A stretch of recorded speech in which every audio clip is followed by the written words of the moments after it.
when Steamboat started, Oregon in particular was just getting going, and it was an uphill battle trying to get people to appreciate Oregon wine, Oregon wine, as I kept hearing as I went around the country marketing it.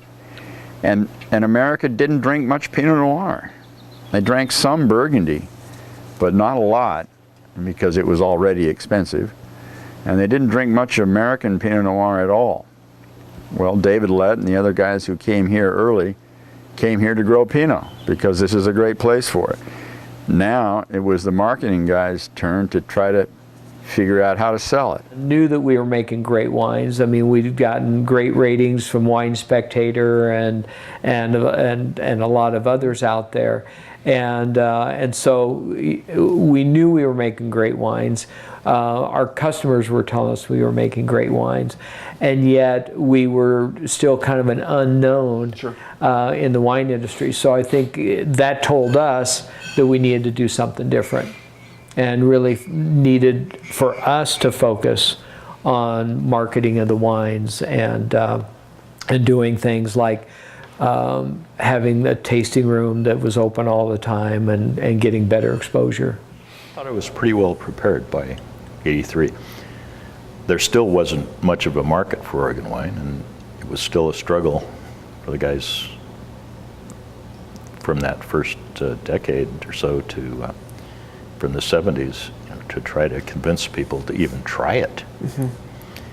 And the one thing that I figured that I could perhaps bring to the industry was that I had a fair amount of marketing experience, and I had a pretty good sense as a wine consumer what I thought it would take to convince the consumers to try Oregon wine. I knew if they tried it and it was good that they would love it. Sure. But up to that point, there hadn't been much of it that was really world class. And boy, it was a struggle to get people to really get enthusiastic about it. We enjoyed the winemaking process. We enjoyed everything except the part of marketing. And marketing was something that she did not want to take on, and I did not want to take on. And marketing to me takes a certain skill.